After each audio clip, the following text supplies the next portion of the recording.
इधर PM Modi UK से बड़ी बड़ी डील कर रहे हैं, उधर पीएम मोदी की कूटनीति को देख पाकिस्तान का तनाव बढ़ा हुआ है।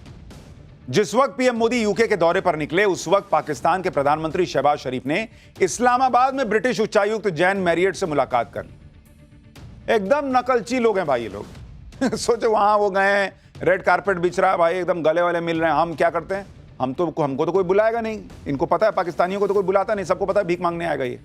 तो इन्होंने अपने यहां दूतावास वाले को बुला लिया और पाकिस्तान के प्रधानमंत्री ने ब्रिटिश उच्चायुक्त के सामने भारत से बातचीत की इच्छा जताई। शहबाज शरीफ ने कहा कि उनका मुल्क भारत से संबंधित सभी लंबित मुद्दों को हल करने के लिए गंभीर और सार्थक बातचीत को तैयार है। आप देख रहे हैं पाकिस्तान कैसे एकदम लमलेट हो रखा है भाई, लेट गया है, बिछ गया है कि कोई भारत से बात करवा दो यार। इधर पीएम मोदी लगातार पाकिस्तान को ठोकने की चेतावनी दे रहे हैं, उधर डरा हुआ पाकिस्तान भारत से बातचीत करने की गुहार लगा रहा है। राहुल गांधी पूछते हैं कि ऑपरेशन सिंदूर अभी खत्म नहीं हुआ तो विक्ट्री कैसे हो गई। पाकिस्तान को बुरी तरह ठोकने के बाद भी उसकी तरफ से बातचीत की पेशकश करना, यही भारत की जीत है राहुल गांधी जी। आप कैसे समझिएगा, आपके समय में तो सरकार, यूपीए वाली सरकार जो है, वो डोज देने की बजाय डोजियर भेजती थी, कागज का पन्ना। पाकिस्तान भी मजे में रहता था कि क्या ही होगा, कागज का पन्ना आएगा, इधर उधर रख देंगे टेबल पे, धूल फांकेगा। अब उसको डर लगता है, ये तो धुआं धूल कड़ कर देंगे भाई साहब नरेंद्र मोदी। भारत की डील को देखकर पाकिस्तान इसलिए भी टेंशन में होगा क्योंकि एक तरफ तो इस डील से भारत का निर्यात बढ़ेगा, भारत के एक्सपोर्टर्स को फायदा होगा, दूसरी तरफ पाकिस्तान का निर्यात गिरता जा रहा है, आयात बढ़ रहा है उसका, जिससे दूसरे देशों से उसका व्यापार घाटा लगातार बढ़ रहा है। पाकिस्तान के central bank state bank of Pakistan की तरफ से जारी आंकड़ों के मुताबिक वित्त वर्ष 2025 में पाकिस्तान का 9 पड़ोसी देशों के साथ व्यापार घाटा 29.42% बढ़कर 12 अरब डॉलर तक पहुंच गया है। इसमें चीन, बांग्लादेश जैसे पड़ोसी भी शामिल हैं, जिससे पाकिस्तान ज्यादा सामान खरीद रहा है लेकिन निर्यात कम कर रहा है। पाकिस्तान की दिक्कत है कि वो एक चीज बहुत शानदार एक्सपोर्ट कर सकता है और वो आतंकवादी। उसके यहां भर भर के आतंकवादी पड़े, लेकिन कोई दूसरा देश आतंकवादी इंपोर्ट करता नहीं तो भाई की इकोनॉमी अभी चढ़ जाती। पाकिस्तान का व्यापार घाटा लगातार बढ़ रहा है, जो पाकिस्तान की इकोनॉमी के लिए अच्छा नहीं है। यही वजह है कि पाकिस्तान लगातार भारत से बातचीत की गुहार लगा रहा है। यूके के दौरे पर पीएम मोदी ने न सिर्फ आतंकवाद का मुद्दा उठाया, बल्कि भारत की सुरक्षा के लिए खतरा बन रहे खालिस्तानी एलिमेंट्स का भी जिक्र किया, क्योंकि हाल ही में ऐसी कई घटनाएं हुई हैं जो ये बताती हैं कि पाकिस्तान की आईएसआई यूके में खालिस्तानी एलिमेंट्स को सपोर्ट कर रही है। इसी साल लंदन में विदेश मंत्री एस जयशंकर की सुरक्षा में चूक हुई थी। खालिस्तानी समर्थक अचानक उनके काफिले के सामने आ गए थे। इस घटना पर भारत ने कड़ी नाराजगी जताई थी। इससे पहले साल 2023 में लंदन स्थित भारतीय दूतावास के बाहर हिंसा हुई थी। इस हमले के पीछे खालिस्तानी एलिमेंट्स का हाथ था। उस वक्त कुछ खालिस्तानी समर्थकों ने तिरंगे का अपमान करने की कोशिश की थी। इसी साल ब्रिटेन की सुरक्षा एजेंसीज की एक लीक रिपोर्ट में खालिस्तानी एलिमेंट्स को खतरा भी बताया गया था। इसलिए पीएम मोदी ने अपने यूके दौरे पर खालिस्तानी एलिमेंट्स का मुद्दा उठाया और उन पर एक्शन की मांग भी की। सुनिए पीएम मोदी ने वहां खालिस्तानियों के इलाज को लेकर क्या कहा है। हम इस बात पर भी सहमत हैं कि एक्सट्रीमिस्ट विचारधारा वाली शक्तियों को डेमोक्रेटिक फ्रीडम का दुरुपयोग नहीं करने दिया जा सकता। Those who misuse democratic freedoms to undermine democracy itself must be held account.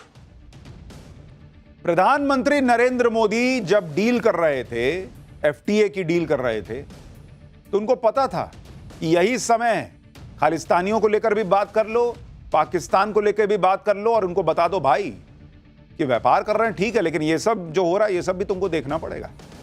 अच्छा, इतना ही नहीं, आतंकियों और खालिस्तानियों के साथ साथ पीएम मोदी ने भारत को आर्थिक चोट देने वाले भगोड़ों की भी भारत वापस लाने पर जोर दिया।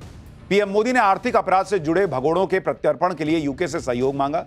भारत लगातार विजय माल्या, नीरव मोदी, ललित मोदी के प्रत्यर्पण की मांग कर रहा है। सुनिए पीएम मोदी ने यूके में ऐसा क्या कहा जिससे माल्या, नीरव जैसे भगोड़ों के प्रत्यर्पण की आस और तेज हो गई। इकोनॉमिक ऑफेंडर्स के प्रत्यार्पण के विषय पर भी हमारी एजेंसी सहयोग और समन्वय से काम करती रहेगी।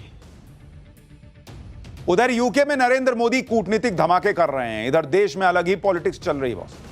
संसद सत्र को आज 4 दिन हो गए, 4 दिन, चौथे दिन भी संसद में कोई काम नहीं हुआ ढंग से। इंडी गठबंधन ने बिहार के एसआईआर को लेकर फिर हंगामा किया।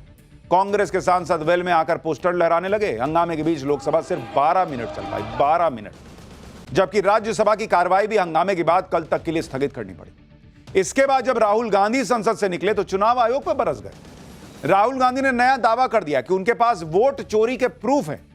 कर्नाटक की एक कोई सीट है जिसको लेके इनके पास कोई सबूत है। वहां पर इलेक्शन कमीशन ने बेईमानी कर दी है इनके हिसाब से। एक बार सुनिए राहुल गांधी का आरोप, फिर उसकी सच्चाई बताता हूं। ये बहुत सीरियस मैटर है। Election commission is not functioning as the election commission of India. Today they have made some statement. This is complete nonsense, right? The fact of the matter is that election commission is not doing its job. Now we have concrete 100% proof of election commission allowing cheating in a seat in Karnataka.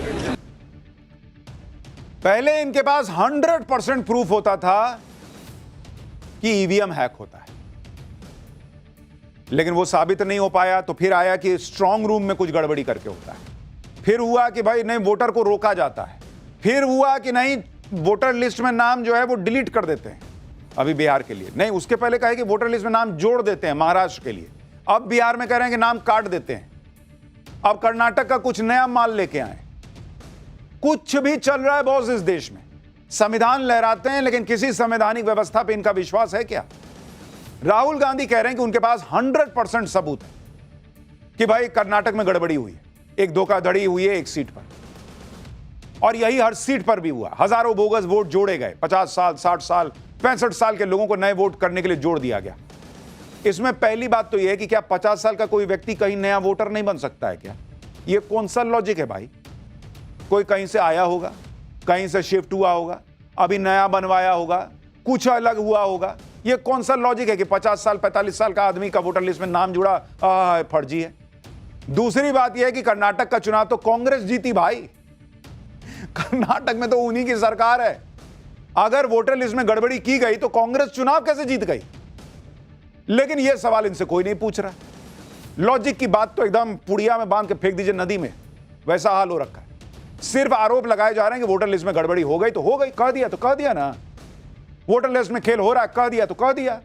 आज चुनाव आयोग ने इन सबको जवाब दिया कि क्या voter list को ठीक नहीं किया जाए, क्या वोटर लिस्ट को अपडेट ना किया जाए, क्या मृत और प्रवासी मतदाताओं के नाम पर फर्जी वोट डालने की अनुमति दे देनी चाहिए।